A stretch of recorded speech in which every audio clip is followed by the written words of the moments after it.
दोस्तों अमेरिका में अब से कुछ ही टाइम पहले एक सर्वे होता है जिसमें पूछा जाता है कि अमेरिका के 240 साल के इतिहास में करीबन 45 लोग राष्ट्रपति बन चुके हैं। अब इतने 45 राष्ट्रपतियों में से आपको कितने लोगों के नाम याद हैं? तो आप जानकर शायद हैरान हो जाओगे। 90% से ज्यादा जनसंख्या को मुश्किल से 6 से लेके 8 राष्ट्रपतियों के नाम याद, बाकी लोगों के नाम किसी को याद नहीं थे। और जो नाम याद भी थे उनमें से मात्र पुराने 2 या 3, जैसे कि George Washington, Abraham Lincoln, Franklin Roosevelt. इसके अलावा जितने भी लोग थे वो सब हाल ही के राष्ट्रपतियों के नाम याद थे, जैसे कि जो बाइडेन, बुश या फिर ट्रम्प या फिर ओबामा। इसके अलावा अमेरिका की आम जनता ने सभी लोगों को भुला दिया, लेकिन ट्रम्प नहीं चाहते कि उनको भी इतिहास में ऐसे ही भुला दिया जाए। वो चाहते हैं कि उनका नाम स्वर्णिम अक्षरों में अमेरिका के इतिहास में लिखा जाए। अब ये कैसे होगा, तो उसके लिए उन्होंने अपनी पूरी रणनीति तैयार कर ली है। अब वो कैसे तो मैं आपको बताता हूँ, लेकिन दोस्तों उससे पहले अगर अभी तक आपने इस चैनल को सब्सक्राइब नहीं किया है तो आपसे विनम्र निवेदन है कि आप इस चैनल को सब्सक्राइब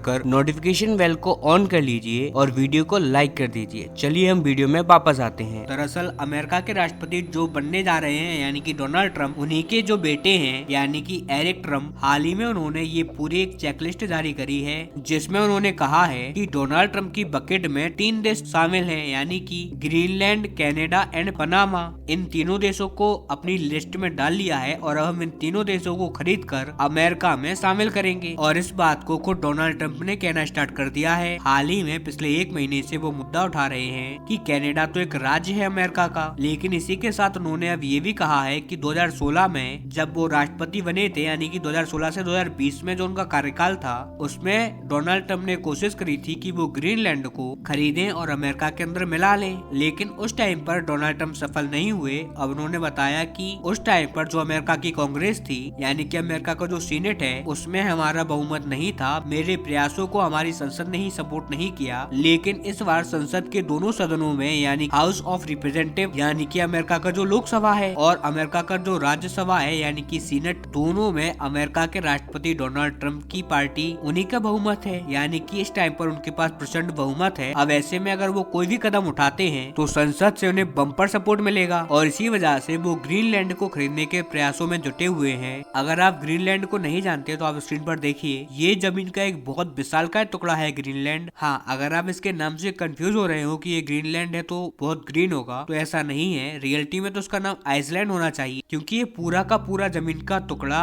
बर्फ से ढका हुआ है और इसकी आबादी भी बहुत कम है, मात्र कुछ लाख में है। वैसे कहने को तो ये डेनमार्क को बिलोंग करता है। डेनमार्क की जो राजशाही है उसी का राज है यहाँ पर, लेकिन ये एक तरीके का स्वयं राज्य की तरह काम करता है, लेकिन इसकी आबादी बहुत कम है। इसीलिए अमेरिका इसे एक्वायर करने की बहुत टाइम से सोच रहा है, क्योंकि यहाँ पर अपूर्व प्राकृतिक संसाधन है और खास करके ग्लोबल वार्मिंग की वजह से यहाँ की जो बर्फ है वो कम हो रही है। ऐसे में यहाँ पर जो जमीन है वो भी तेजी से कम होती जा रही है, जिससे कि यहाँ पर आबादी बसाई जा सकती है और खाद्य पदार्थ और अन्य प्राकृतिक संसाधन यहाँ से निकाले जा सकते हैं। ऐसे में अमेरिका इसके ऊपर दावा करने का सपना कई सालों से देखता आ रहा है, लेकिन अब डोनाल्ड ट्रम्प यहीं पर नहीं रुकने वाले। उन्होंने एक और तीसरा दाव पेच चला है और ये दाव उन्होंने पेश किया है पनामा कैनाल पर। आप स्क्रीन पर देखिए, ये है पनामा देश और इसी देश के बीचों बीच से निकल ये पनामा कैनाल। ये एक तरीके की कैनाल है, यानी कि नहर है जो कि 2 समुद्रों को आपस में जोड़ती है। इसके एक तरफ है पैसिफिक ओशन और दूसरी तरफ है अटलांटिक महासागर। इन दोनों के बीच में है उत्तरी और दक्षिणी महाद्वीप। पहले अगर आपको अमेरिका के ईस्ट कोस्ट से वेस्ट कोस्ट पर जाना है तो आपको पूरे दक्षिणी महाद्वीप का चक्कर लगा के जाना होता था और इसी वजह से अमेरिका को व्यापार में काफी नुकसान होता था। लेकिन उसके बाद पनामा देश के बीचों बीच इस कैनाल का निर्माण किया गया, जहाँ से तेजी से व्यापार किया जा सके और इसके बाद पूरे दक्षिणी अमेरिकी महासागर का नीचे से चक्कर नहीं लगाना पड़ेगा। अब यहीं से छोटे रास्ते के जरिए व्यापार बड़ी तेजी से किया जा सकेगा और इसका सबसे ज्यादा इस्तेमाल आज भी अमेरिकी शिप करते हैं। ज्यादातर जो यहाँ से गुजरने वाली शिपें होती हैं वो अमेरिकी शिप होती हैं। अब ऐसे में अमेरिका को यहाँ पर सबसे ज्यादा फायदा होता है, लेकिन फिलहाल यहाँ पर डोनाल्ड ट्रम्प का कहना है कि ये कैनाल हमने बनवाई थी, हमने इसमें अपना पैसा लगाया है, हमारे कई लोग इसमें मारे गए, इसीलिए हमें ये कैनाल एक बार फिर से मिलनी चाहिए। क्योंकि जब से ये कैनाल अमेरिकी कब्जे से निकलकर पनामा देश के हाथों में गई, पनामा देश ने वहाँ से गुजरने वाले शिपों पर भारी भरकम टैक्स लगाना स्टार्ट कर दिया और हाल के सालों में ये टोल टैक्स बढ़ाया भी गया है और हमें ये मंजूर नहीं है।